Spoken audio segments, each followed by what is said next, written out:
y la parte de viscosidad para que puedan ir avanzando y sigan avanzando con las guías. Antes que nada, me presento brevemente para que sepan también un poco cómo va a ser la modalidad de las clases que yo voy a dar. Yo soy doctora en física, trabajo en mecánica de fluidos, así que supongo que se va a notar en la manera en la que doy clases que va a tener como una impronta bastante física, por decirlo de alguna manera. Bueno, voy a poner para compartir la pantalla, así pueden empezar con empezar a mostrar.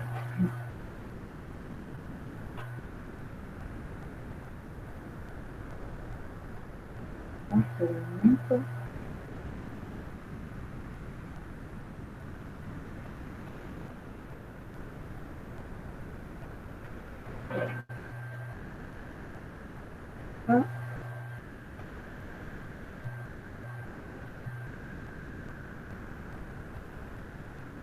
Bien, hoy vamos a ver distintas cosas. La primera partecita es un poco corta. Y lo primero que vamos a ver es los distintos tipos de visiones que tenemos en mecánica de fluidos. Ustedes en mecánica elemental están acostumbrados a trabajar con partículas. Cuando uno trabaja con una partícula, con un sistema de partículas, y uno mira ese sistema, uno puede definir las leyes de conservación. Ustedes están bastante acostumbrados a trabajar de esa manera. Y ese tipo de manera es lo que se llama descripción de visión lagrangiana, donde uno tiene una partícula, en este caso como estamos en un flujo, estamos trabajando con fluidos, uno sigue a las partículas que se mueven a través de un flujo y hay alguna propiedad, ¿sí?, que depende de la posición en la que está la partícula, pero uno, si está parado en la partícula, ve su evolución en función del tiempo. Cuando uno quiere mirar la evolución en función del tiempo de esa magnitud, uno plantea las derivadas totales, lo que ustedes conocían como derivada total. Y para hacer hincapié que uno está trabajando con derivadas que están tomadas siguiendo la partícula, a esa derivada también se la llama derivada sustancial o derivada material. Y es justamente tomar la derivada siguiendo un elemento de fluido. Cuando uno trabaja en mecánica de fluidos, uno no está mirando partículas, sino que lo que mira es un elemento de volumen pequeño de ese fluido. Ahora bien, a pesar de que las leyes que uno conoce son muchas veces más intuitivas cuando uno las mira desde una descripción lagrangiana, en la práctica hay veces que es más fácil describir las cosas desde lo que se llama la descripción euleriana, que ¿qué es? Es seleccionar un punto, una región del espacio y mirar lo que pasa con las magnitudes que están en ese flujo, pero mirando esa porción fija del espacio. Eso claramente es mucho más fácil de hacer esa descripción cuando uno, por ejemplo, trabaja en un laboratorio. Yo en el laboratorio, si tengo una celda o algo que estoy mirando, miro una región fija del espacio y estoy mirando las cosas en coordenadas del laboratorio. Entonces, en la visión euleriana lo que uno hace es selecciona una región del espacio y mira cómo esa propiedad varía con la posición de ese volumen de control, para empezar a usar los términos que ustedes ya estuvieron viendo, en ese volumen de control para las distintas posiciones en ese volumen y a través del tiempo. La variación, la velocidad local de cambio de esa variable, cuando uno está en un punto fijo en el espacio, es justamente lo que ustedes conocen como la derivada parcial. Sería esta primer integral que aparece acá. Ahora, el hecho de que esa magnitud esté, o que ese elemento de fluido justamente se esté moviendo, porque existe una velocidad de flujo, hace que exista otro término que es lo que se llama derivada advectiva, que es este término que está acá, donde la derivada advectiva es acá, d escalar el gradiente. ¿Cómo puedo encontrar o cómo pueden entender la manera en la que aparece esta igualdad? Bueno, uno dice, si yo quiero hacer la variación de b en función del tiempo, yo sé que si la miro desde un punto de vista pues de una visión euleriana, va a depender del tiempo, pero también va a depender de la posición que estoy mirando, en la que se va moviendo ese elemento de fluido. Y esa posición, a su vez, depende del tiempo. Entonces uno simplemente lo que hace es una regla de la cadena donde está escribiendo de manera explícita cada una de las dependencias de esta magnitud B con el tiempo y con cada una de las posiciones, ¿sí? O su dependencia en el tiempo también con cada una de las posiciones, donde las velocidades son ni más ni menos que las derivadas de la posición respecto.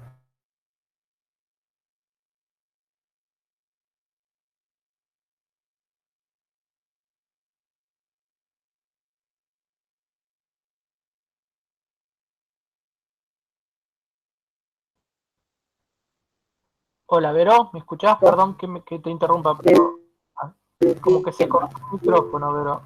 Como uno puede tener un tipo de visión, Hola, Vero, una visión ¿me escuchás? lagrangiana que una euleriana. Entonces uno necesita poder pasar de una a otra y esta es la manera en la que uno lo puede hacer. Yo lo que escribí, o lo que se escribe acá en esta ecuación, es para una magnitud escalar. Ahora, ¿qué pasa si yo lo quiero hacer con una magnitud vectorial? A ver por qué no me pasa. Ahí está. Si yo quiero pensar esta derivada sustancial para una magnitud vectorial, la manera más fácil, si quieren, para no confundirse, es decir, bueno,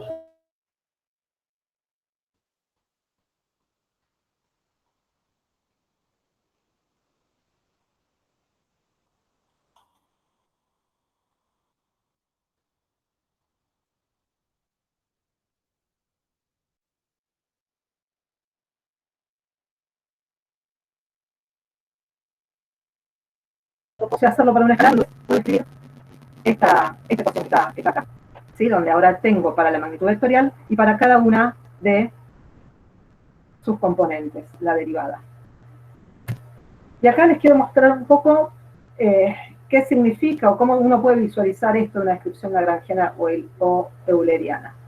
Acá el sistema de fluido, las partículas son esta franja que está coloreada, ¿sí? Y si estoy mirando en un sistema lagrangiano, yo estoy parado acá en el fluido. Si estoy mirando en un sistema euleriano, estoy parado acá en este sistema fijo, donde lo que está fijo es justamente esta especie de guía que está acá.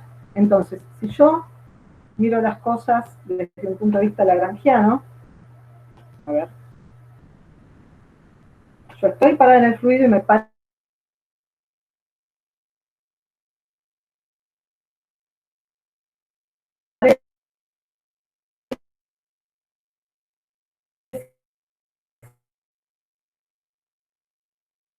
a ver, ahí está, a ver. Si estoy en un sistema euleriano, lo que veo es esto, estoy fijo en el espacio y veo cómo me pasa el frente de fluido. Y este es otro ejemplo, está como si uno de otro, es un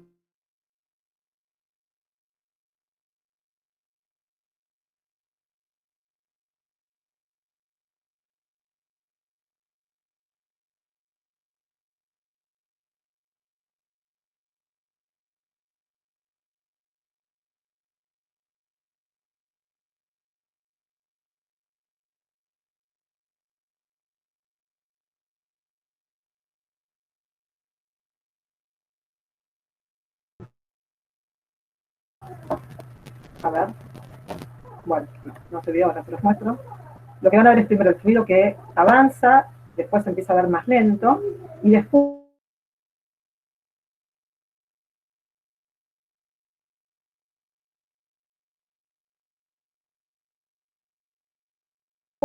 lo que van a ver en realidad es que lo que se ve, después se los muestro en todo caso, chicos.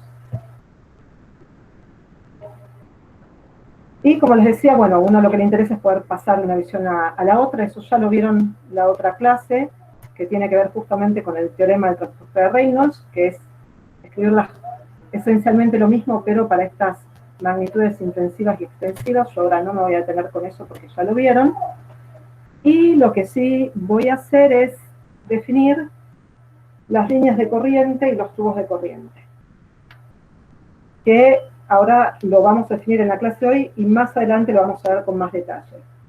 Una línea de corriente es la curva que uno tiene para la cual en todos sus puntos uno tiene, todos sus puntos son tangentes al vector velocidad instantáneo. ¿Sí? Es decir, yo tengo acá mi punto material y la velocidad es tangente a ese punto. Acá la velocidad es tangente, ¿sí? Entonces voy trazando esta línea de corriente.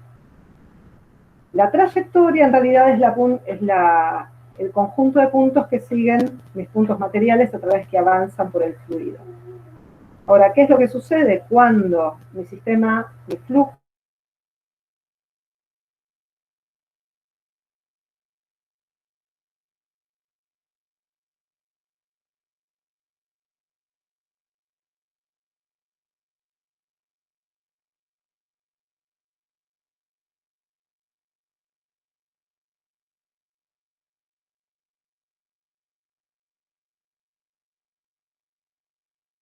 pues es algo que existe, sino que es una región del espacio que uno define encerrando a las líneas de corriente que pasan a través de una determinada superficie.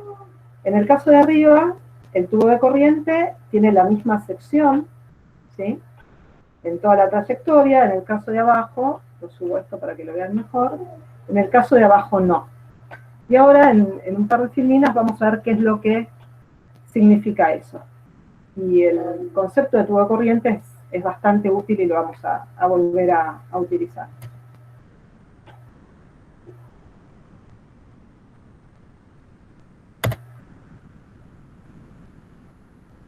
Disculpen, estoy teniendo problemas con la conexión.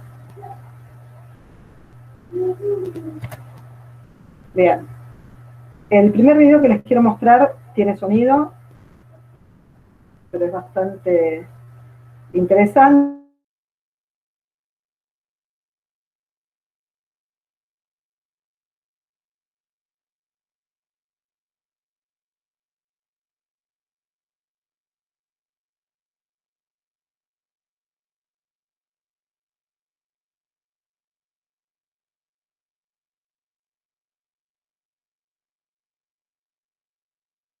Y es a seguir resistencia. Esto va a seguir, así que lo dejo. ¿Ven? Uno lo que hace es tirar vapor en un túnel de viento, y ese viento va arrastrando estas líneas de vapor que son las que me permiten visualizar el flujo. Y de esta manera uno puede entonces evaluar los diseños de autos, de barcos, de aviones, etc. En un caso más de laboratorio, uno puede tener, por ejemplo, un cilindro que se mueve con una cierta velocidad, y uno también, usando partículas, usando colorantes, puede ver cuáles son las líneas de flujo. Se está cortando el audio. ¿Sí? En este problema, este que está acá es otro caso en el cual uno tiene tinta que me permite ver cuál es el movimiento del fluido. Esta experiencia que les muestro acá y esta experiencia que les voy a mostrar acá es con partículas, no con tinta.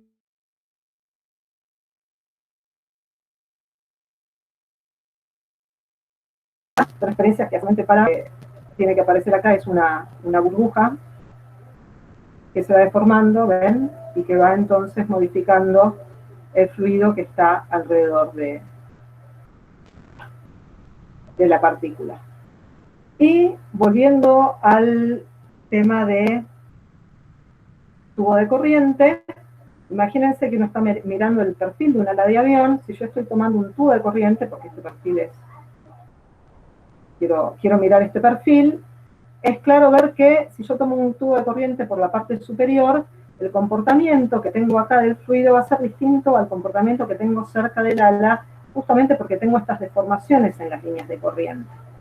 Entonces les quiero mostrar acá algo que es bastante interesante, que es ver en un experimento cómo cambia la velocidad de las líneas de corrientes cuando uno tiene este tipo de deformaciones en las líneas de flujo. En este video la primera parte es simplemente ver las líneas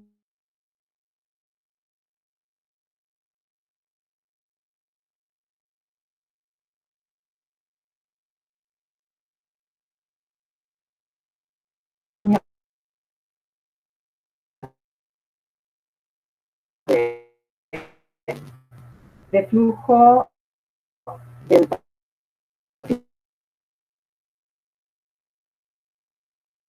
son cursos. Es interesante, uno ve de manera muy clara, a ver si ahí se ve, cómo se produce la diferencia de velocidades entre la parte superior y la parte inferior del ala. Si ustedes miran acá arriba, las líneas de corriente están más apretadas, ¿sí? La sección de este tubo de corriente en esta zona es menor y entonces la velocidad en esa zona tiene que ser mayor. Bueno, ahí se ve. Y ahora viene la parte del humo pulsado, donde se puede ver bien la diferencia de velocidades en las líneas de corriente. Ven como por esta parte va bastante más rápido que por la parte de abajo.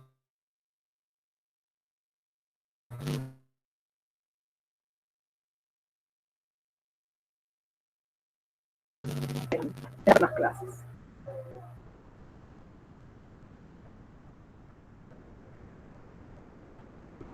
Bien.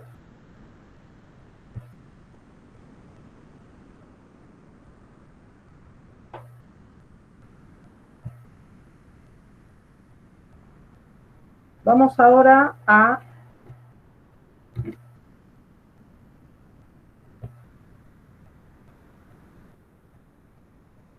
ver.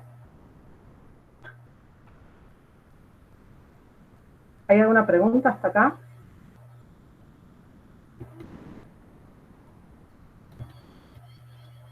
¿No?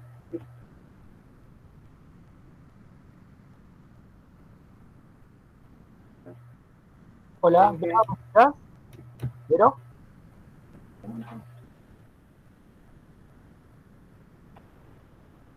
Bien, vamos a ver ahora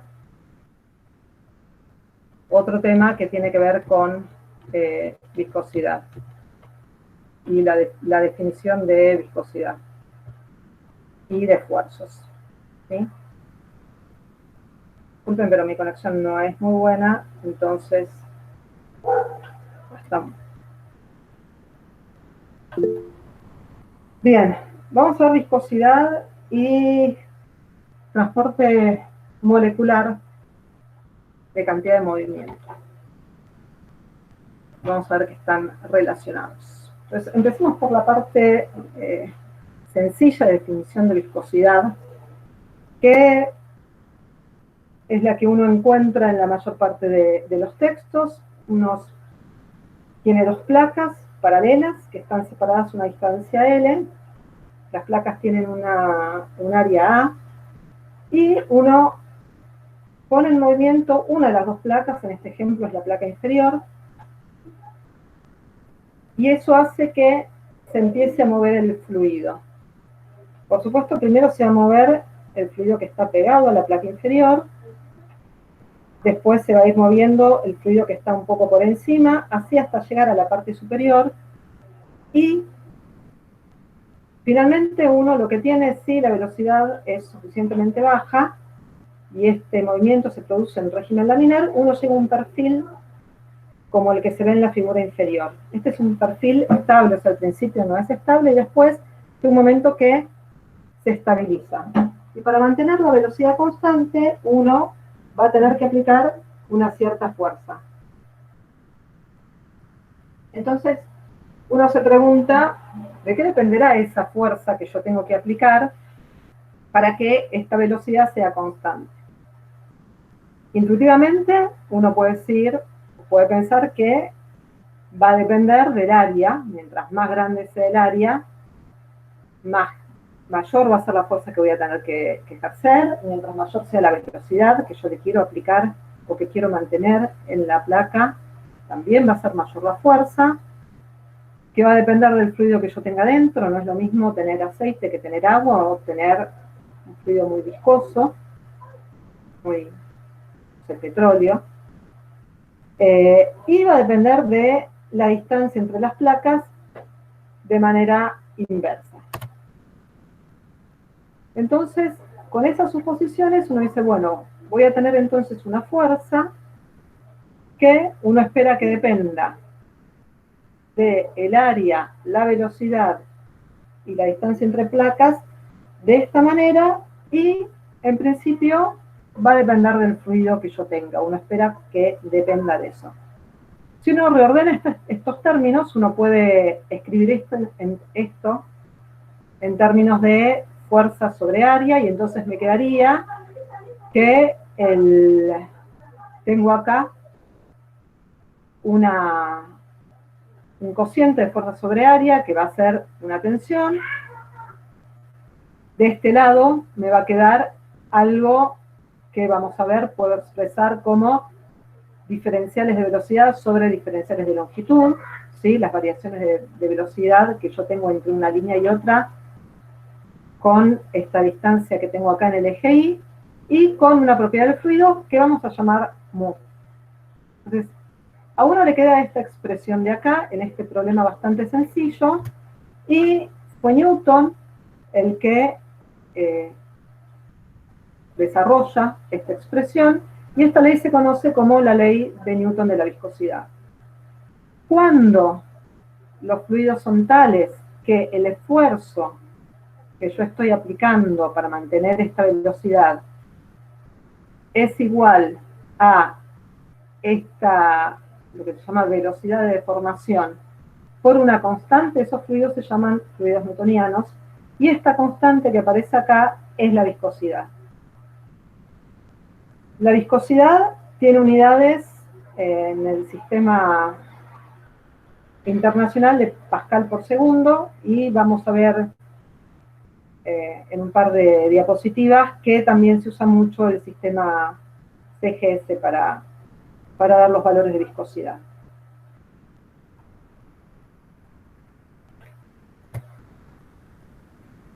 Y como estamos hablando de esfuerzos, y uno está hablando de estas capas de fluido que van fluyendo, uno puede también, en vez de mirar este diagrama, o esta serie de diagramas de la izquierda, decir, bueno, ¿qué sucede si yo pienso en un elemento de fluido, como el que aparece acá, este cuadrado, y yo aplico esa fuerza en la placa inferior?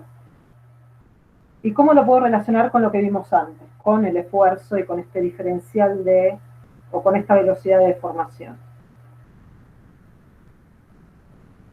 Y uno lo que ve, o lo que puede pensar es, bueno, si yo estoy moviendo esta placa que está acá abajo, lo que va a suceder es que voy a tener una deformación de ese elemento de fluido. Este cuadrado que está acá, en principio lo puedo pensar de manera general, deformado de esta manera, donde ahora me aparece un ángulo que es diferencial de gamma. Que ese ángulo lo que me está dando es una idea de la deformación que yo tengo en el elemento de fluido.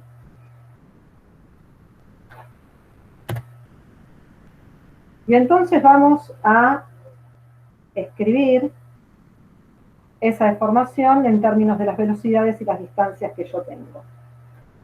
Bien. Piensen en este perfil de velocidades que uno tenía con estas dos placas con un fluido en el medio que se estaba moviendo, y este elemento que se está deformando acá. Si yo miro la parte inferior y la parte superior, y yo estoy pensando que tengo acá dos líneas que tienen una determinada velocidad, que por ejemplo están representadas por estas dos líneas que están acá, o por esta línea en realidad y por esta línea, lo que se movieron estas dos líneas es la velocidad que yo tengo en la dirección X, ¿sí?, por el diferencial de tiempo, y esta es la velocidad en la dirección X por el diferencial de tiempo, pero no de la velocidad que tengo en esta línea, sino de la velocidad que tengo en esta posición más un delta de I. Entonces, si yo puedo escribir esta distancia y esta distancia, lo que puedo definir es este lado que está acá. Como les dije, estoy diciendo que esta altura, la altura de este triángulo, visto así, en realidad es la altura entre las dos líneas de velocidad, es diferencial de I. Entonces, simplemente con trigonometría, yo puedo escribir a qué va a ser igual la tangente o el arcotangente de este ángulo, que como son ángulos pequeños, lo puedo relacionar directamente con el ángulo.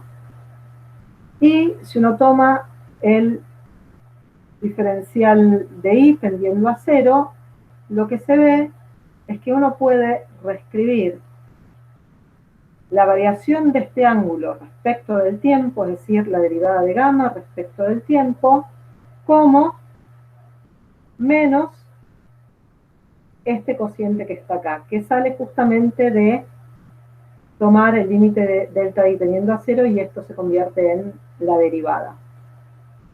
Ahora bien, si ustedes recuerdan cómo escribimos la ecuación de Newton para la viscosidad, este es el término que aparece acompañando a la viscosidad. Uno tenía que el esfuerzo era igual a mu por esta velocidad de deformación. Y lo que logré con esto es esta velocidad de deformación relacionarla con el gradiente de la deformación, es decir, con la derivada de gamma respecto del tiempo. Bien, les había dicho que uno usaba como unidades las unidades del sistema internacional, que son Pascal por segundo. Si uno mira la viscosidad del agua en Pascal por segundo es 10 a la menos 3. Y si uno utiliza otras unidades, por ejemplo el sistema CGS, acá están todas las conversiones, ustedes las pueden mirar. El PUAS es la unidad equivalente para la viscosidad en CGS. Uno ve que la viscosidad del agua se puede escribir como un centipuas. Entonces, normalmente uno lo puede escribir de cualquiera de las maneras, pero muchas veces, por comodidad, para que la viscosidad del agua sea igual a 1, uno utiliza como unidades de viscosidad los centipuas. Es indistinto, es una notación que muchas veces se utiliza solo, como les digo, para tener por simplicidad una viscosidad del agua igual a 1.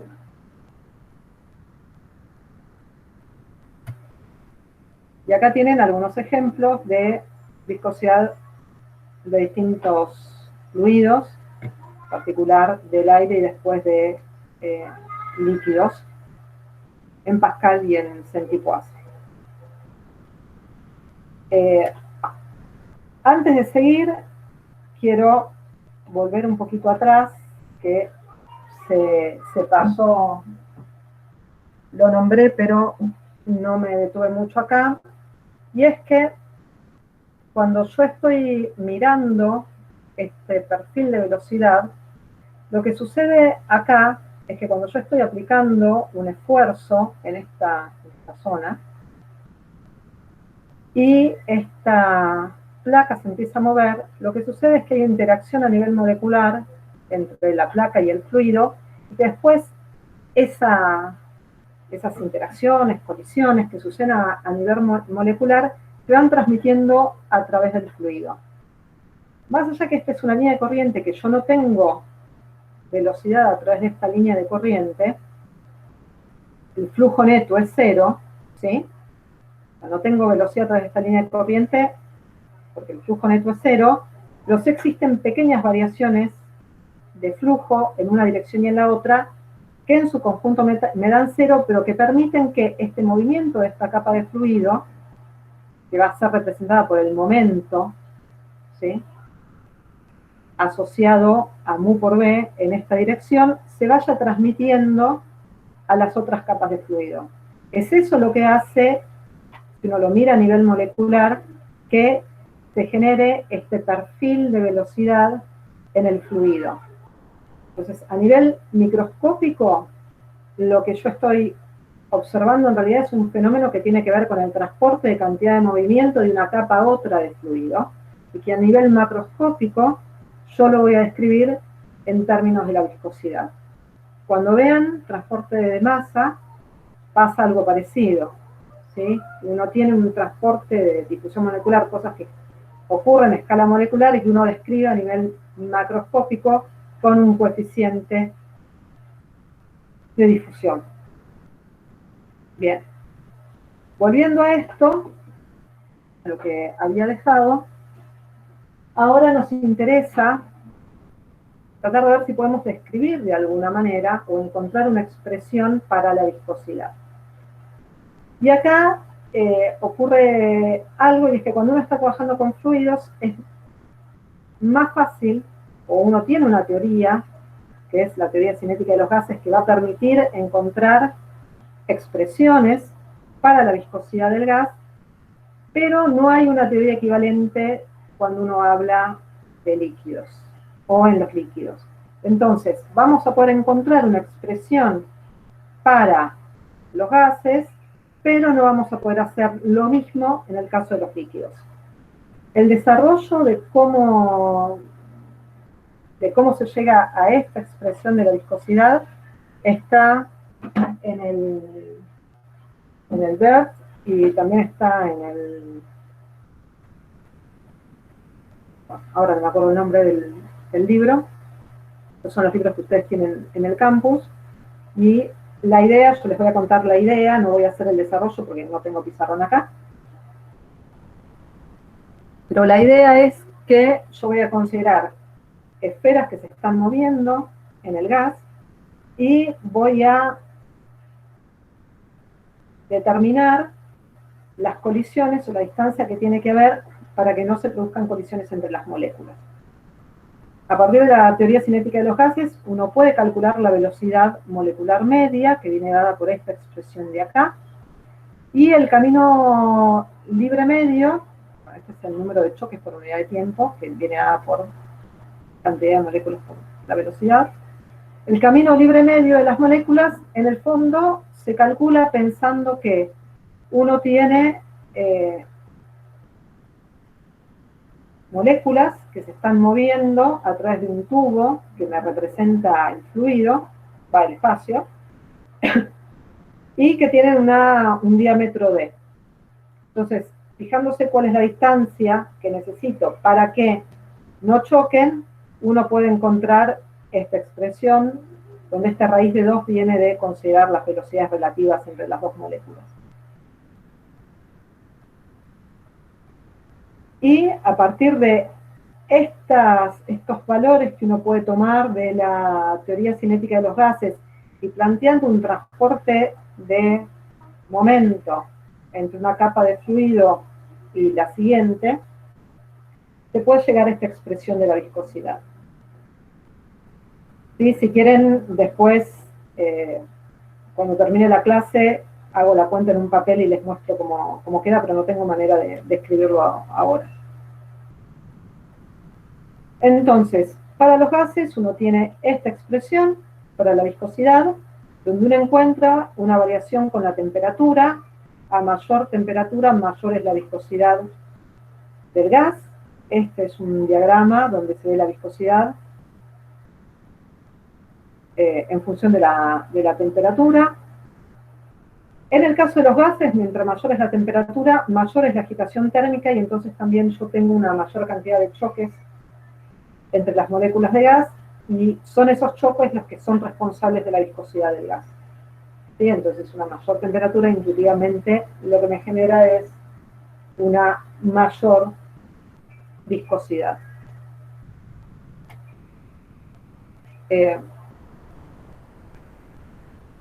Si uno quiere ver cómo varían los líquidos y los gases con la temperatura, cómo varía la viscosidad, acá hay distintos ejemplos.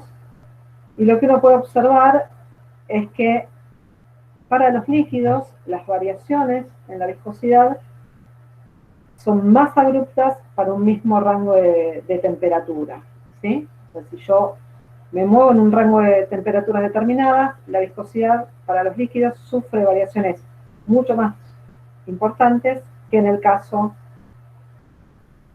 de los gases.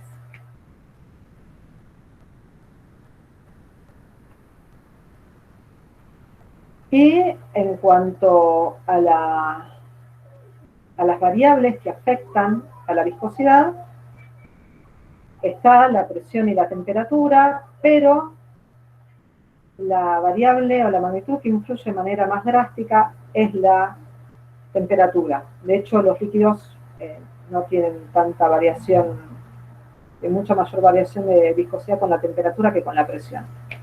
En el caso de los líquidos, es al revés. Mientras menor es la temperatura, menor es la viscosidad. Y esto tiene que ver con que al aumentar la temperatura, las fuerzas viscosas que uno tiene son superadas por la energía cinética que permite entonces vencer esa resistencia a fluir.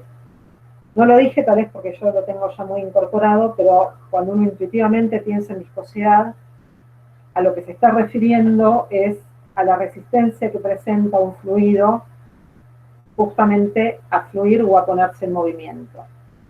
¿Sí? Que no tiene nada que ver con la densidad y que uno muchas veces confunde, o la gente coloquialmente confunde, pero de hecho los petróleos, incluso los petróleos pesados, que fluyen muy lentamente, porque son muy viscosos, son menos densos que el agua. Y como les decía, la viscosidad de los líquidos varía poco con la presión, pero una manera de expresar su variación con la temperatura es mediante esta expresión, que es la ecuación de Arrhenius, donde las constantes A y B, por supuesto, van a depender del fluido. Bien.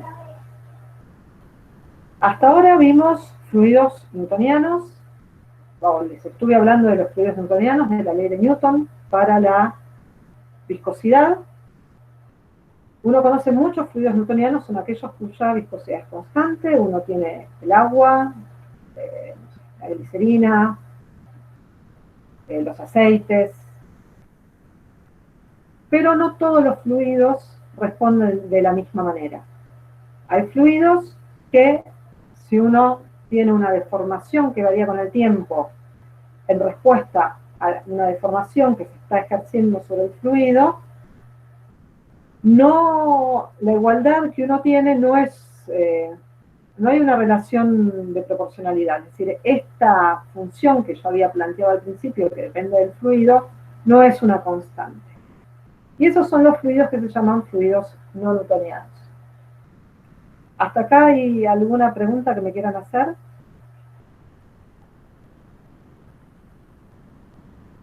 Si alguien quiere hacer una pregunta, active el micrófono porque yo no los puedo ver. Y ahora, bueno, si no hay, yo sigo. Como habíamos visto, los fluidos newtonianos son aquellos en los que hay una proporcionalidad entre el esfuerzo cortante y la velocidad de deformación, o el gradiente de deformación, que es gamma punto. Y los no newtonianos son aquellos en los que esta viscosidad depende del esfuerzo de corte o de la velocidad de deformación. La velocidad de deformación y el esfuerzo cortante están relacionados, como vamos a ver. Y también pueden depender, esta función puede depender del tiempo. Y los fluidos viscoelásticos, que presentan propiedades tanto de líquidos como de sólidos. Ahora los vamos a ver con más detalle, pero si uno mira un gráfico de esfuerzo de corte en función de la velocidad de deformación, este podría ser gamma punto, porque vimos que se podían relacionar uno con otro cuando vimos la deformación del cuadrado cuando se movían las placas. Uno lo que tiene entonces es que si la relación entre los dos lo que me da es una línea recta, lo que uno tiene es un fluido newtoniano y la pendiente de esta recta es la viscosidad, pero uno tiene fluidos que se comportan de estas maneras, ¿sí? Donde la viscosidad crece con la velocidad de deformación, pero en estos dos casos no son líneas rectas, y en este caso sí, pero uno ve que hay un pequeño salto. Vamos a empezar con el primero, tal vez el más conocido de todos, no sé, de los fluidos no newtonianos, que son los pseudoplásticos o reofluidizantes. Son los que tienen la curva de esfuerzo de corte en función de la velocidad de formación tiene esta pinta. En estos casos muchas veces uno lo que hace es definir una viscosidad aparente para el sistema. Y si uno mira el gráfico de viscosidad en función de la velocidad de formación, uno lo que tiene es esta especie de S, donde lo que se pueden distinguir, y eso es típico de los fluidos pseudoplásticos, son dos zonas de comportamiento newtoniano, que son los platos newtonianos. ¿Sí? Para velocidades de formación muy bajas, la viscosidad es constante, y para las velocidades de formación muy altas también. Esta curva que aparece acá es lo que se conoce como curva reológica. Uno cuando quiere conocer las propiedades reológicas, es decir, las que me dicen cómo varía la viscosidad con la velocidad de formación y con el esfuerzo de corte, uno lo que suele dar cuando da una curva reológica es justamente este gráfico. Para los fluidos pseudoplásticos hay distintos modelos. En general, fluidos pseudoplásticos, ahora vamos a ver algunos ejemplos y voy a contarles un poco sobre eso. Los fluidos pseudoplásticos se pueden pensar o bien como suspensiones de moléculas tipo filamentos en algún fluido newtoniano, algún líquido newtoniano, o como varillas rígidas que están también en un fluido. Y esencialmente lo que sucede es que cuando yo estoy ejerciendo un esfuerzo de corte sobre este líquido que tiene estas varillas o estos filamentos, las varillas y los filamentos tienden a orientarse con este esfuerzo de corte, y al estar orientadas, lo que uno ve son como capas de filamentos o capas de varillas, y entonces hay menos resistencia entre unas y otras al estar alineadas que estando en cualquier dirección. En particular cuando uno tiene moléculas tipo filamentos, como pueden ser los polímeros, si están en estructuras de tipo villos, enredadas, lo que hacen es alinearse y entonces presentan menor resistencia al flujo. Pensemos qué tipo de fluidos pseudoplásticos conocemos. Conocemos un montón de fluidos pseudoplásticos, tenemos el ketchup, los shampoos, un montón de condimentos, muchas pinturas, hay muchas suspensiones, no solo suspensiones acuosas de arcilla, sino que hay muchas suspensiones que se comportan como fluidos pseudoplásticos, y hay un fluido en particular que a mí es un ejemplo que me gusta dar, que todos conocemos y que es pseudoplástico. A ver si alguno sabe de cuál se trata.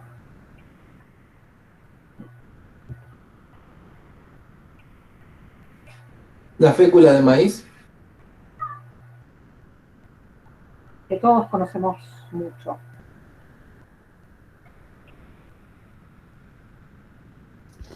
Maicena. ¿No? A ver si le ocurren. La sangre es un fluido pseudoplástico. La fécula de maíz es otro. Sí, ahora después vamos a ver. La sangre es un fluido pseudoplástico. No, yo no los escucho. Ahora me puse acá para ver si me preguntaban algo.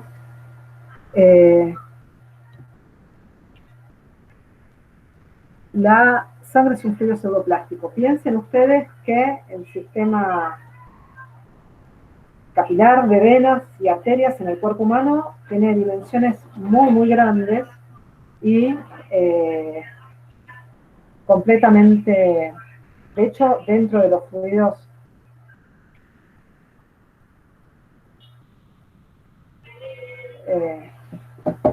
yo estoy con Uno tiene dentro del cuerpo humano arterias y venas que tienen dimensiones que pueden ser de 3 centímetros, donde además el flujo puede llegar a ser o es turbulento, y tiene capilares muy, muy pequeños, por ejemplo, los que no tienen la punta de los dedos. Y el corazón bombea sangre a un determinado caudal, ¿sí? Pues, si la sangre tuviese la misma viscosidad siempre, no podría movilizarse por los capilares más chicos. La sangre necesita tener una viscosidad para que además fluya de manera continua en el cuerpo humano. Necesita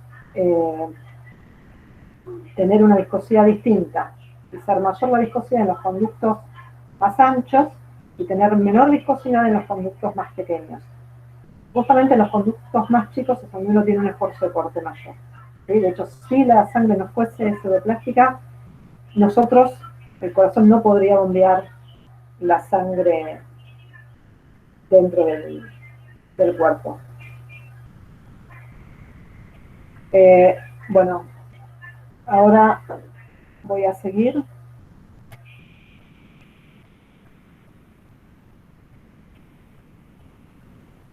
El otro tipo de fluidos que aumentan su viscosidad al aumentar el esfuerzo de corte son los fluidos dilatantes. Y acá viene el ejemplo que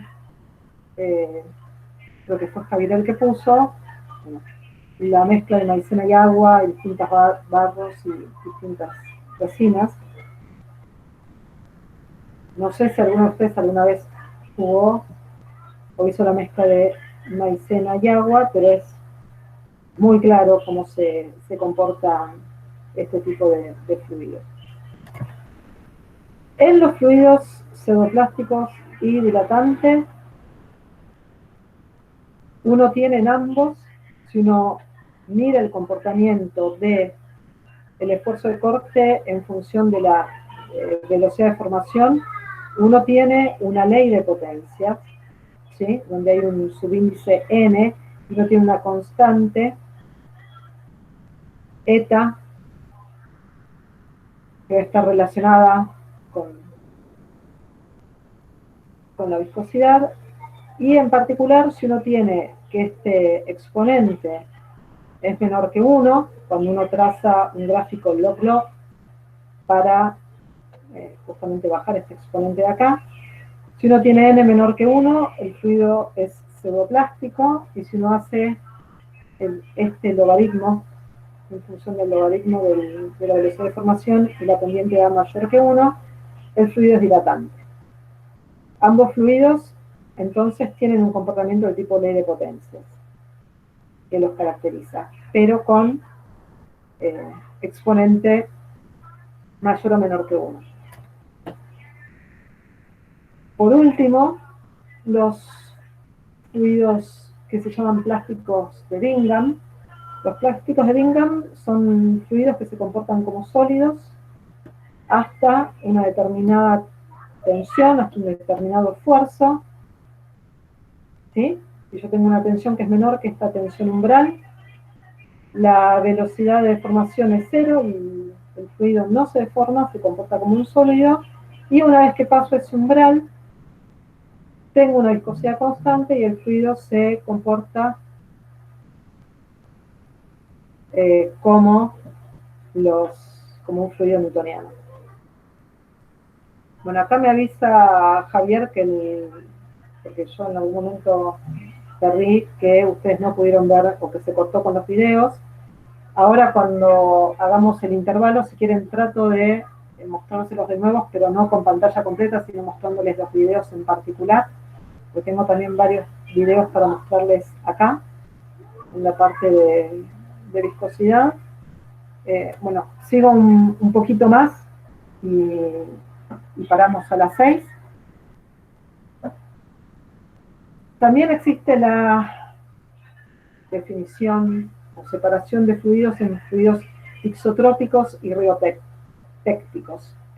Los fluidos isotrópicos son fluidos que disminuyen su viscosidad al aumentar el tiempo de aplicación del esfuerzo de corte, y bueno, lo que sucede es que no tiene un cambio en la estructura interna, que es como vimos en los fluidos pseudoplásticos, ¿sí? Hay un reordenamiento en la estructura interna y eso es lo que hace que el fluido presente esta variación de la viscosidad con el esfuerzo de corte. Este tipo de fluidos pueden o no recuperar su viscosidad después del proceso inicial, después de estar un tiempo en reposo, y este cambio de viscosidad se puede dar, digamos, por un lado, yo puedo durante un determinado tiempo, aplicar el esfuerzo de corte y después ver una disminución en la viscosidad, o puede ser bastante instantáneo. Si es instantáneo, el comportamiento del fluido tixotrópico es el de un fluido pseudoplástico, ¿sí? Uno recupera un fluido pseudoplástico. Y en cuanto a estos fluidos, uno tiene, por ejemplo, el yogur, algunas tintas de impresión, que justamente es el esfuerzo de corte que ejerce la punta de la impresora sobre el papel, el que hace que pueda fluir. Bueno, ya vemos algunas, la salsa de tomate, el ketchup, etcétera. Los fluidos riopépticos son los que aumentan la viscosidad cuando aumenta el esfuerzo de corte o el tiempo en el que se aplica el esfuerzo de corte, y puede estar pastas de yeso, la crema de leche, la clara de huevo, donde uno tiene que batir durante un determinado tiempo algo que es líquido para que tome una estructura más sólida, que en algunos casos después, como igual que en el caso tixotrópico, uno puede recuperar la viscosidad inicial una vez que cesa de ejercerse ese esfuerzo cortante. O si les parece, vamos a parar un poco acá, en realidad porque quiero ver si les puedo mostrar los videos, y después seguimos.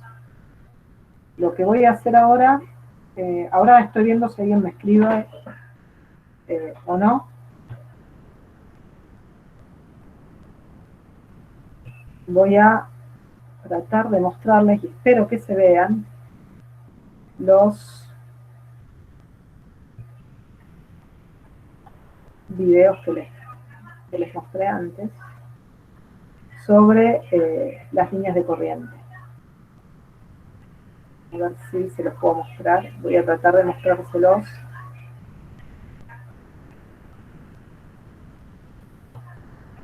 Ahí, le pregunto, creo que Javier tiene, ninguno de los, se cortó cuando mostré los videos los mostré al final de esa pequeña introducción de cinemática. Hola, Vero, ¿me escuchás? ¿O dejaron de escuchar antes?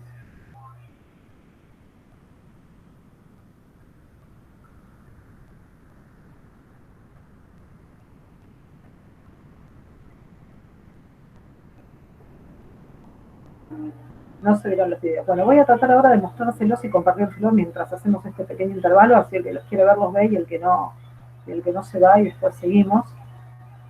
Y les voy mostrando un poco, porque me parece que es interesante que los vean. Ahora voy a tratar de compartir entonces solo las ventanas y voy mostrando de a uno.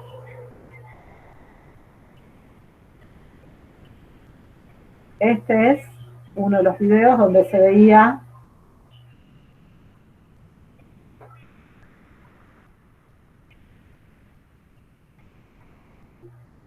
el canal de viento.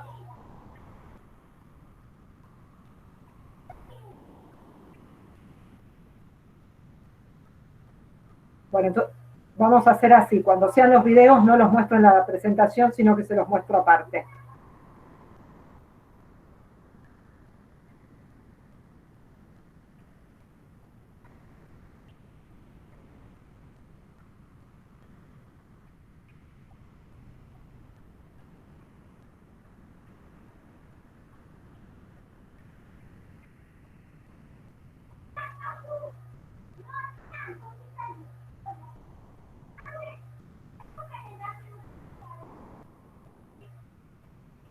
Bueno, ese es el primero, es un canal de viento, justamente para estudiar toda la parte aerodinámica de los autos en particular. Este es un túnel de viento en Alemania. ¿Ven? Voy a mostrarles ahora el de la esfera, algo ya más de laboratorio, lo que también son cosas muy, muy útiles y que uno usa mucho y que tienen que ver con, acá en este caso, es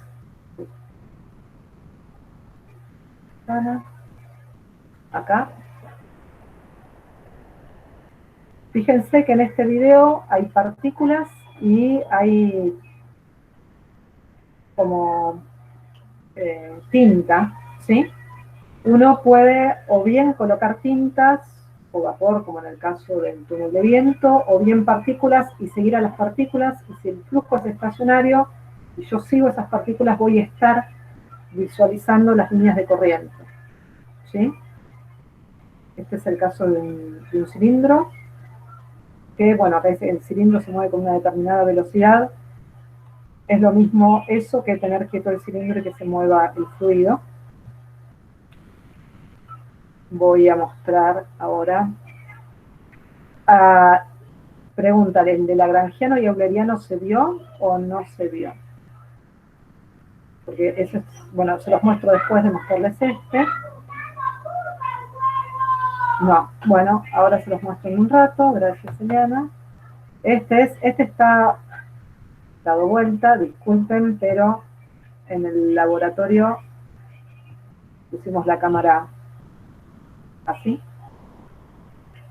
Esta es una experiencia que hicimos en el laboratorio y donde nos interesaba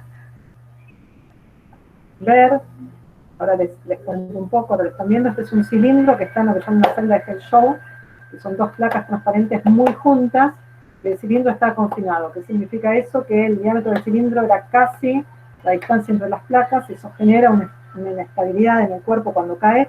El cuerpo cae por gravedad desde esta parte hasta esta parte, y nos interesaba ver cómo el movimiento del cuerpo perturba el fluido que está alrededor.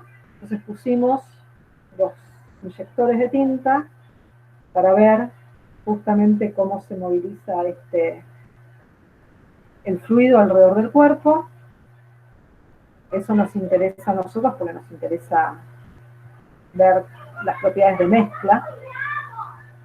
Este que les voy a mostrar ahora también lo hicimos en el laboratorio.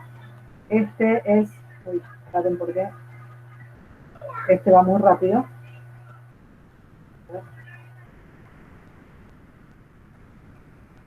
Esperen que se los voy a mostrar. Este es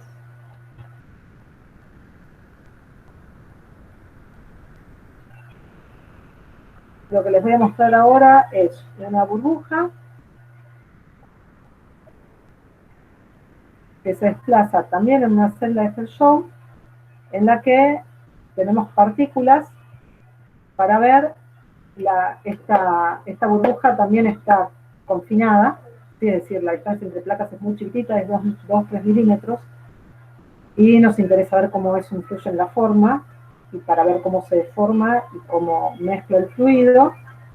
Y hay partículas para ver qué es lo que le pasa a la burbuja, y como ven, uno lo que tiene son todas estas cosas medio raras de primero una burbuja que se deforma y sube recta y después empieza a oscilar, y eso es lo que uno quiere estudiar. En cuanto al les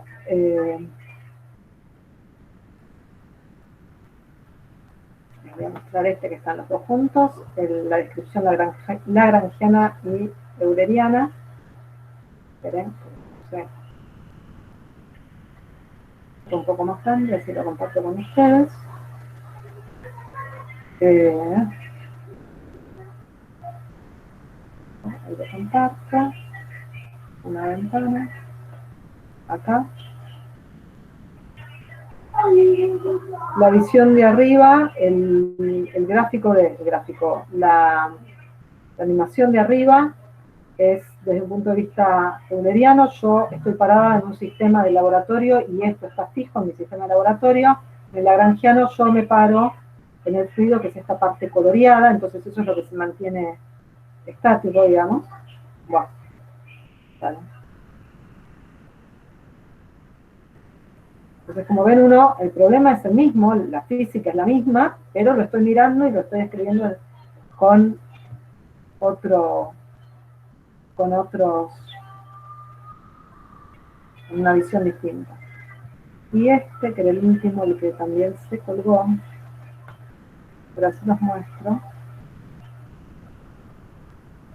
Esperen.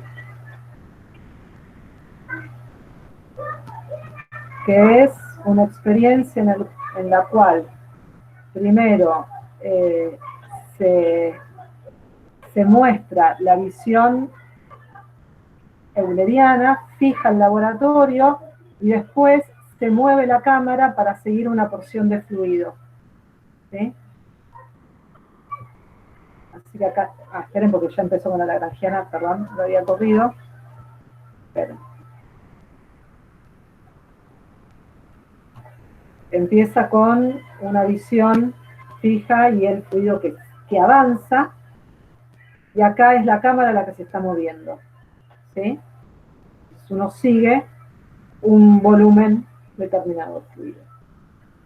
Para que tengan una visión o puedan visualizar un poco más qué es lo que significa estas dos descripciones distintas.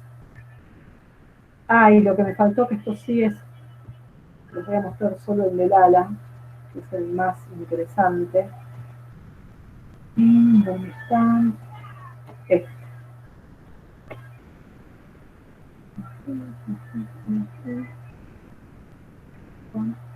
Es para visualizar lo que le pasa a las líneas de corriente cuando uno mira un tubo de corriente. Y acá se los vuelvo a, les muestro esta ventana. Compartir. Este es un perfil es bastante largo, muestran, ¿sí?, el canal de viento con humo, para ver cómo son las líneas de corriente. Y acá lo que se hace, que es lo que yo les comentaba, era pulsar, que no sé si lo escucharon, pulsar este humo para visualizar las líneas de corriente. Entonces esperen que venga un poquito antes para que lo vean.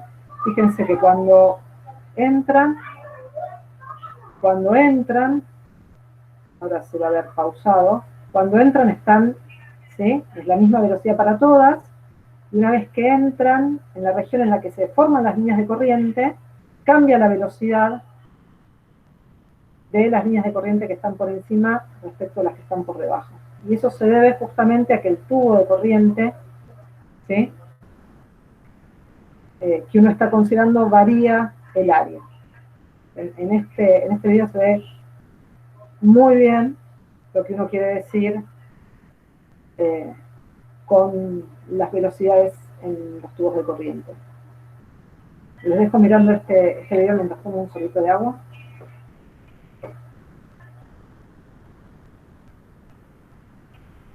Para ver cómo va variando el perfil de velocidades en el ala de avión a medida que uno cambia la inclinación con respecto al viento.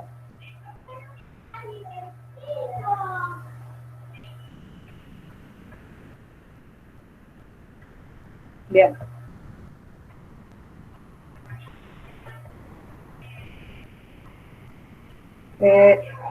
Les pido que me den 2 minutos y ya vuelvo.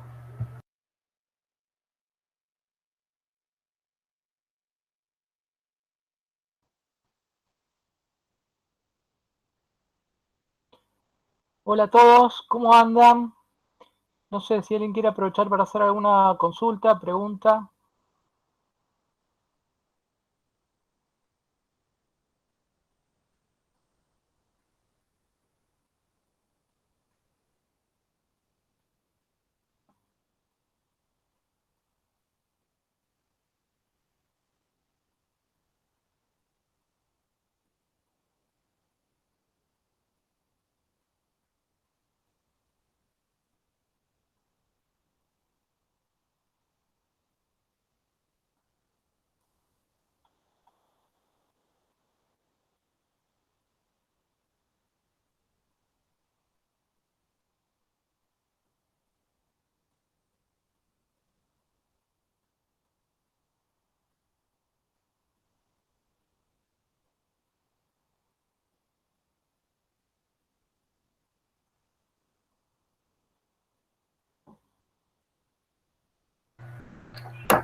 Bueno, chicos, ya que en realidad, ahora seguimos, como no, igual lo pongo en modo presentación y cualquier cosa, Javier me escribe y yo, si ahí tengo que cortar, ustedes me avisan. Vamos a seguir con lo que estábamos viendo del sociedad antes que termine la clase. Voy a tener un tiempito.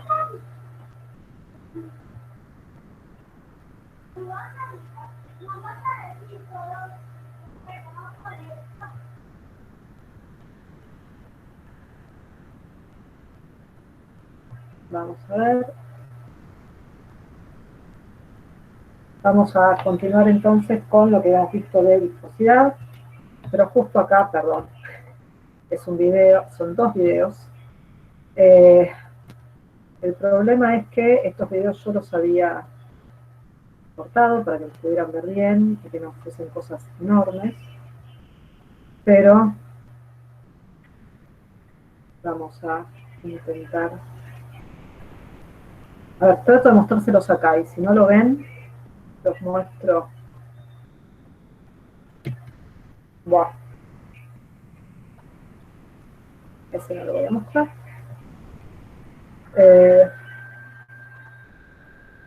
Lo que están viendo acá es un fluido pseudoplástico. Es ketchup y una pelotita de Lois, que uno ve que si uno lo coloca no se hunde, uno tiene una determinada viscosidad y lo que se va a ver es en cámara lenta, cuando lo muestran en cámara lenta, que cuando cae, ¿sí? Y la velocidad del esfuerzo que está ejerciendo sobre el fluido es bastante mayor, la pelotita de golf puede hundirse sin problema. De hecho, cuando uno agita ketchup o cuando uno agita el champú, en parte uno lo hace también porque de esa manera uno está reduciendo la viscosidad y entonces es más fácil. Eso uno nunca lo pensó, pero lo que sucede es eso. Uno logra que le disminuya la viscosidad por ese esfuerzo que le está transmitiendo al agitarlo y entonces es más fácil poner el ketchup que si no lo hago. El segundo, que son los fluidos dilatantes, que es el ejemplo de la maicena y el agua. Acá, si ven, ponen la pelotita de golf y se hunde. Ahora fíjense cuando la quieren sacar, como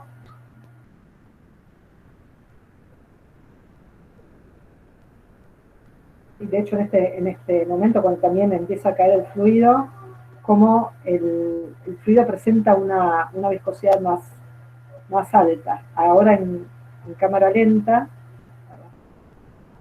¿ven? Yo tiro la pelotita y pareciera como que rebota, ahora lo van a ver. Si la dejo se hunde y si la tiro, en el momento en el que choca, hay un esfuerzo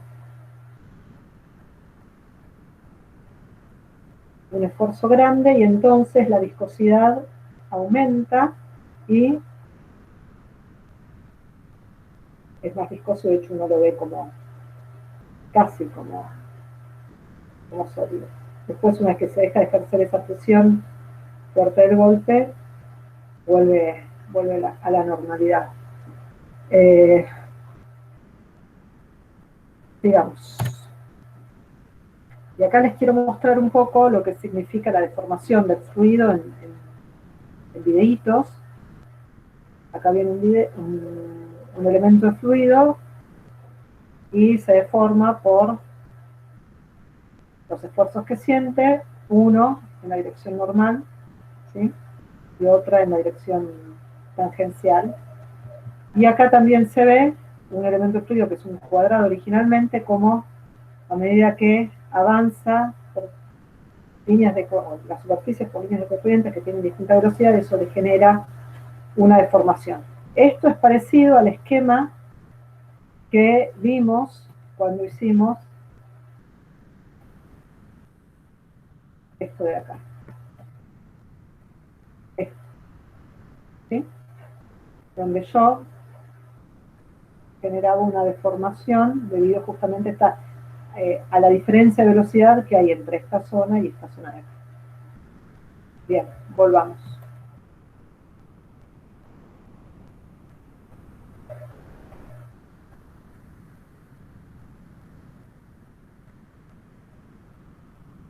¿Qué pasa entonces cuando yo tengo un elemento de fluido y quiero ver cómo se deforma? Ahora ya no tengo ese cuadradito sencillo, fácil de visualizar. Ahora tengo un cubo y en cada una de las caras de ese cubo tengo esfuerzos de corte, esfuerzos tangenciales, esfuerzos normales. Entonces, ¿cómo puedo hacer para describirlo?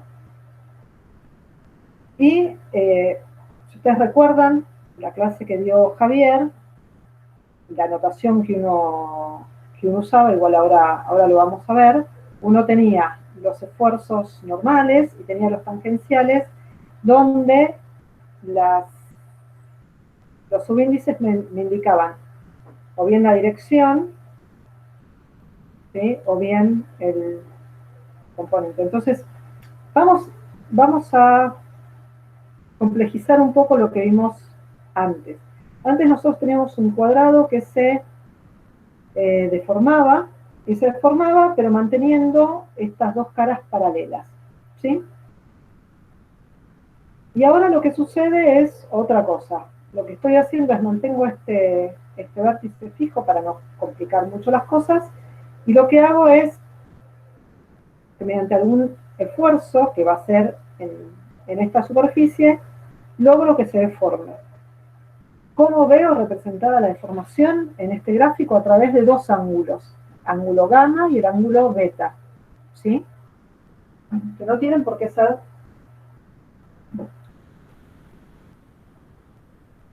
De hecho, no son el mismo.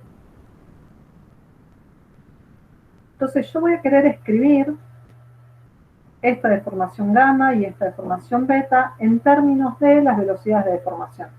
La idea es la misma que antes, pero ahora no solo tengo una deformación en un ángulo gamma, sino que van a aparecer estos dos y digo, bueno, en este plano tengo esta deformación, ¿cómo la puedo relacionar con las velocidades de deformación? ¿Por qué la quiero relacionar con las velocidades de deformación? Porque si ustedes recuerdan, la ecuación de Newton lo que hacía era relacionarme los esfuerzos de corte con las velocidades de deformación. Uno había logrado escribir las velocidades de deformación en términos de la deformación para ver que estaban relacionadas, el gradiente de deformación, y lo que vamos a querer escribir al final es una expresión para el equivalente a la ecuación de Newton para la viscosidad, pero cuando uno tiene un elemento de volumen que se está deformando.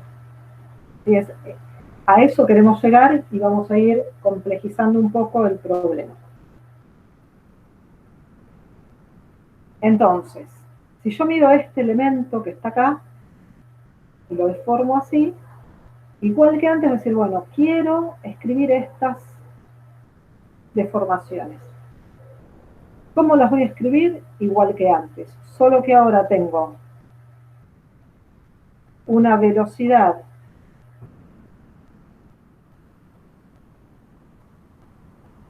en la dirección X, que vendría a ser esta, y una velocidad en la dirección Y, que es esta de acá, ¿sí? Y de nuevo, la distancia que me va a formar este lado del triángulo va a venir dada por esta expresión de acá, donde es la diferencia de las velocidades entre esta y esta por el diferencial de t, y la distancia que avancé en y, o que se movió en y, va a venir dada por esta expresión. ¿Sí? Es igual que antes.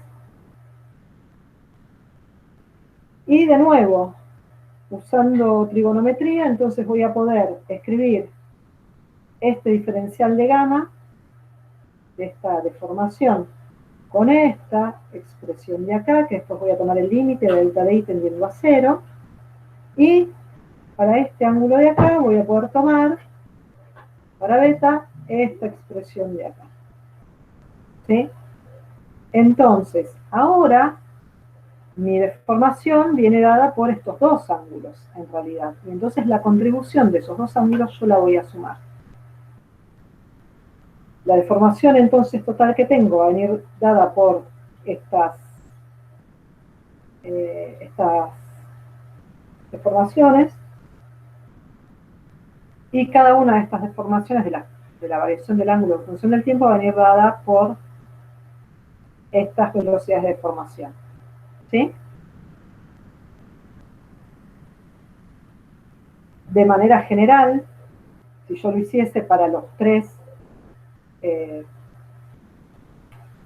planos, para el plano XY, y Z y ZX, yo puedo escribir en términos de los esfuerzos cortantes estas tensiones que, si yo recuerdo la ley de Newton, uno naturalmente diría, bueno, entonces puedo decir que este esfuerzo de corte va a ser igual a mu. En el caso newtoniano, mu es una constante. En el caso de un fluido no newtoniano, va a ser una expresión más complicada, pero que en algunos casos y para algunos fluidos uno tiene modelos que puede utilizar, multiplicado por el aporte de estas dos deformaciones. ¿Sí? Y ahora vamos un paso más allá y vamos a ver qué sucede cuando tengo este cuadrado, este elemento de volumen original, y se deforma.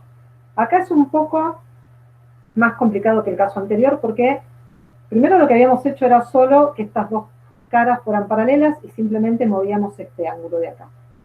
Después lo que hicimos fue, bueno, tengo un ángulo respecto del eje X y tengo un ángulo respecto del eje Y. Y ahora le estamos sumando algo extra, que es describir que además se me desplazó este vértice. ¿Sí? Pues si yo miro solo este cuadrado, para describir esta deformación es suficiente con dar en este plano, ¿sí? Dar cuál es esta, o qué me genera este movimiento del punto O al punto O', y estas variaciones de ángulos que me dan estas deformaciones tangenciales.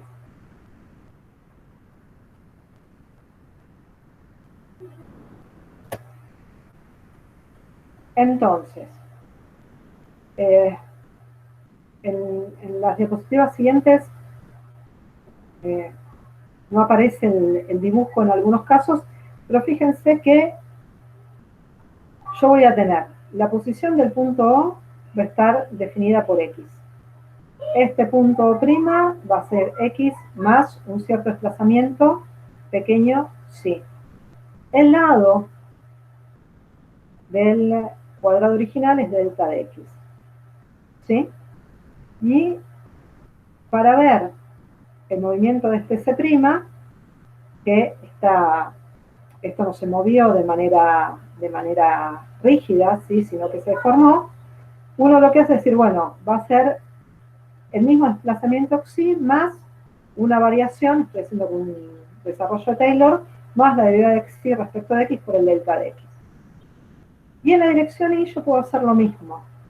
¿Sí? Uno va a tener y, eta, delta de y, y acá también esta variación de este punto, de la altura de este punto A' respecto a lo que era la altura del punto A.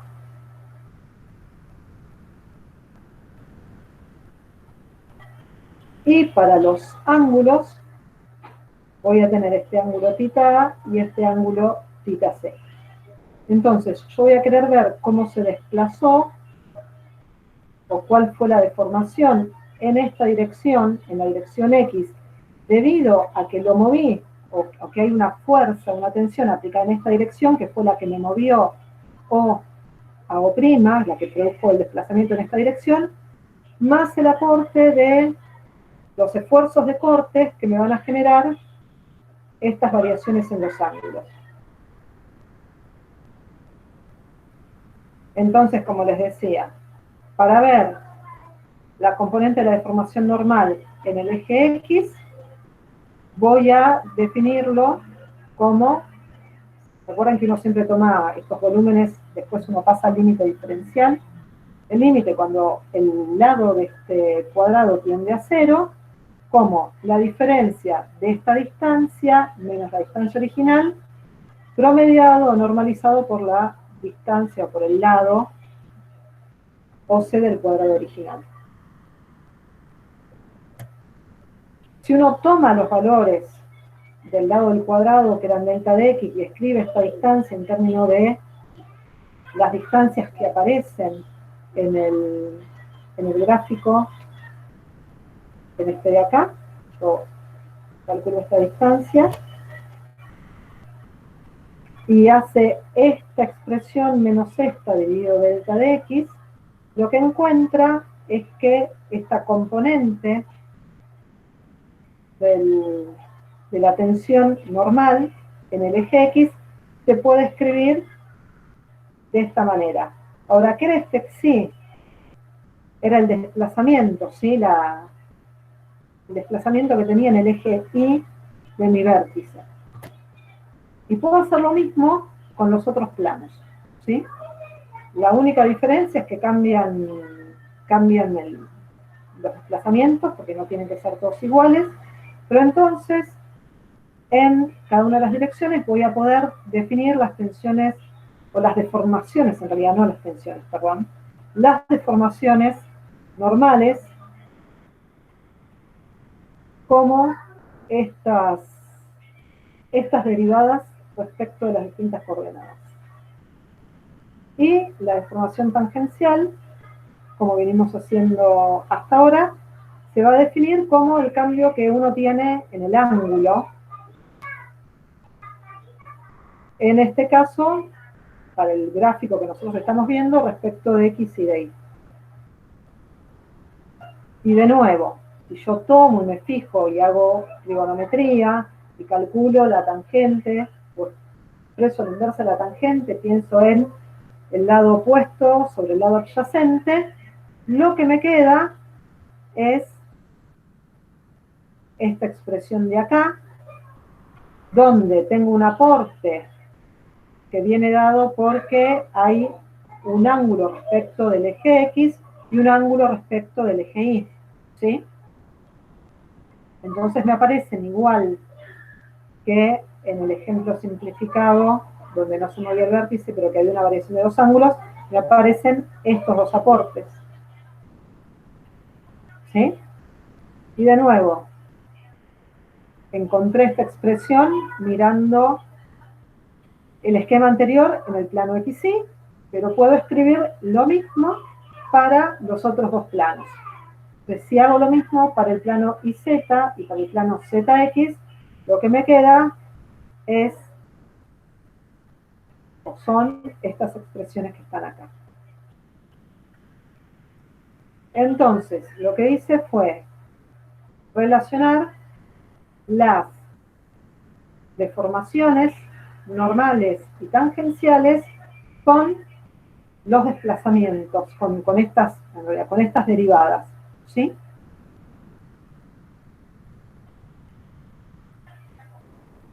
Y como les decía, lo que uno quiere es tratar de ver cómo generalizar la ecuación de Newton cuando uno tiene un elemento de volumen. Es decir, yo tengo un elemento de volumen y voy a tener posibles movimientos o deformaciones en las tres direcciones del espacio. En este caso voy a tener componentes de velocidad que van a ser funciones, cada una de las componentes de la velocidad va a ser función de la posición y del tiempo de ese elemento de volumen. Y el tensor de tensiones va a tener 9 componentes, ¿sí? Porque lo estoy mirando justamente en el volumen. Si lo miro en el plano, son 3, si lo miro en 3 dimensiones, son 9. En cuanto a las restricciones para poder encontrar esta generalización para la ecuación de Newton, uno está trabajando con flujo incompresible e isotrópico, y igual que vieron en la clase con Javier, uno tiene un tensor simétrico, es decir que no hay esfuerzos viscosos en rotación pura.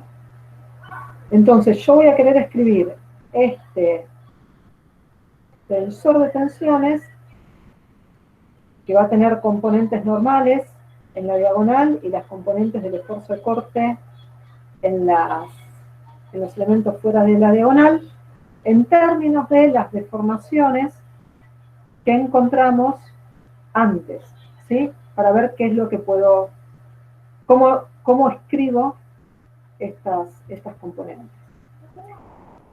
Y si uno reescribe las deformaciones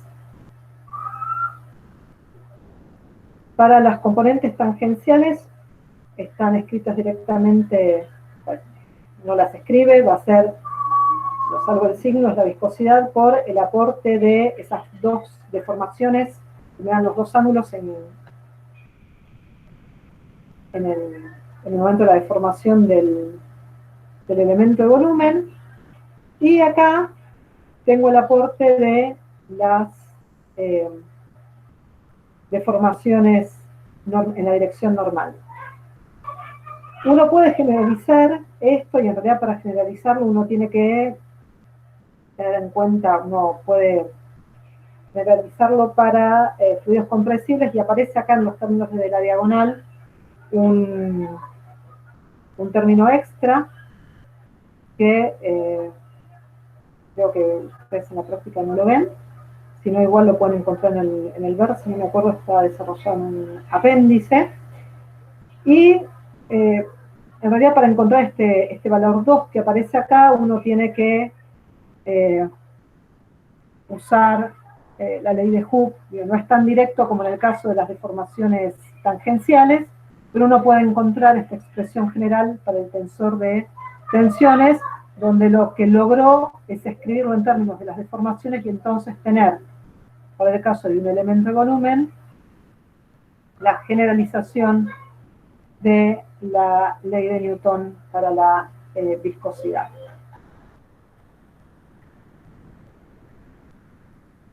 Y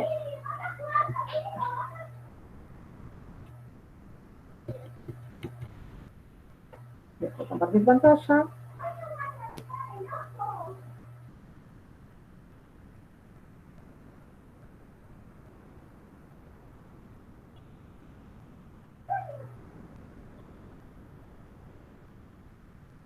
Ahí preguntan, perdón, yo en realidad terminé, tal vez fui demasiado rápido, pero el hecho de no poder hacer las cuentas, digamos, eso también limita el tiempo en el que uno está hablando. Las cuentas igual son sencillas, si alguno quiere ver cómo se hacen, agarro un papel, las hago y habilito la cámara. Pregunta Matías, ¿cuál es la relación entre compresibilidad y fluido newtoniano? En realidad, el fluido, a ver, si es un líquido es compresible, ¿sí? Así que los líquidos newtonianos no son compresibles, son incompresibles. No sé a qué... Si tu pregunta es si hay gases o dentro de los fluidos newtonianos están los gases, no sé si están vacías o no. ¿Me quiere referir?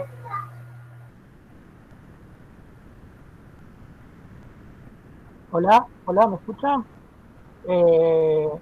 Nosotros, desde el punto de vista de la mecánica de fluidos, vamos a definir un fluido compresible e incompresible con la divergencia de la velocidad. Cuando la divergencia de la velocidad es cero, el fluido es incompresible. Sí, está más relacionado con la densidad. Si la densidad es constante. La pregunta de Matías era si los gases son fluidos newtonianos. Sí, hay gases que son, entonces ahí tenés fluidos newtonianos compresibles, pero no sé si era eso a lo que se refería.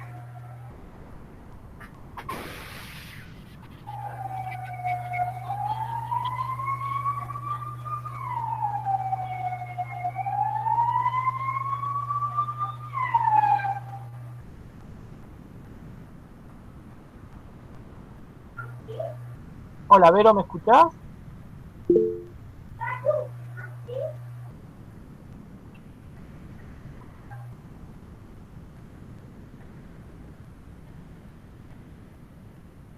Ah,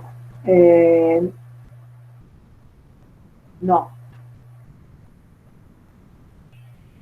No, porque de hecho los fluidos no newtonianos, los que les estoy mostrando, a ver, vos podés tener, vos decís que si es compresible seguro es newtoniano, supongo que a eso te referís.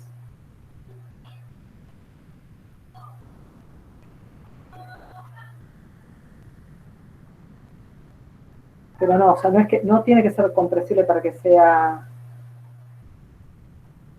newtoniano,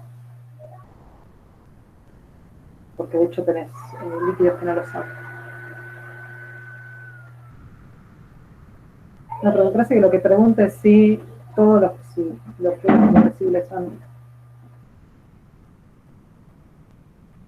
Ah, no.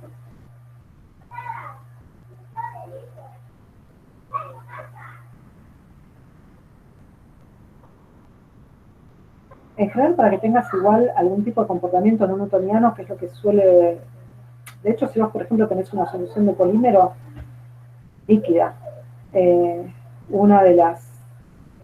Si tenés una solución de polímero muy diluida, esencialmente se va a comportar como un fluido newtoniano. Así que en realidad tenés que tener, bueno, estás hablando de líquidos al menos, tenés que tener una cierta interacción con, con lo que está, con las componentes que están en solución para que vos tengas un fluido no newtoniano. En el gas en general, no sé qué pasa cuando tenés un gas muy comprimido, si empieza ahí a tener un comportamiento más complejo. Pero si no,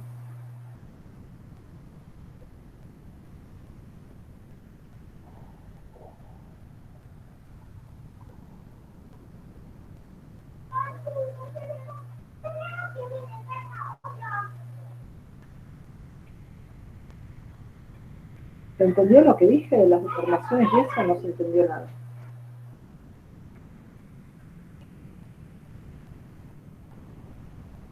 Que me parece que tal vez es la parte más complicada para entender. ¿Sí? Buenísimo.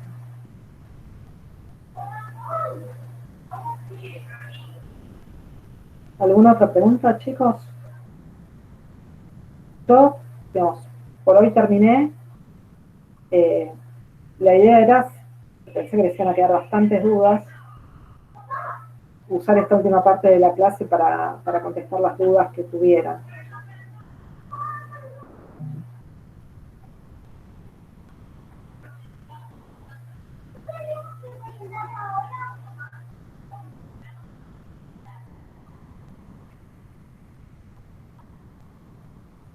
¿Nadie tiene ninguna pregunta? Bueno, ok, perfecto.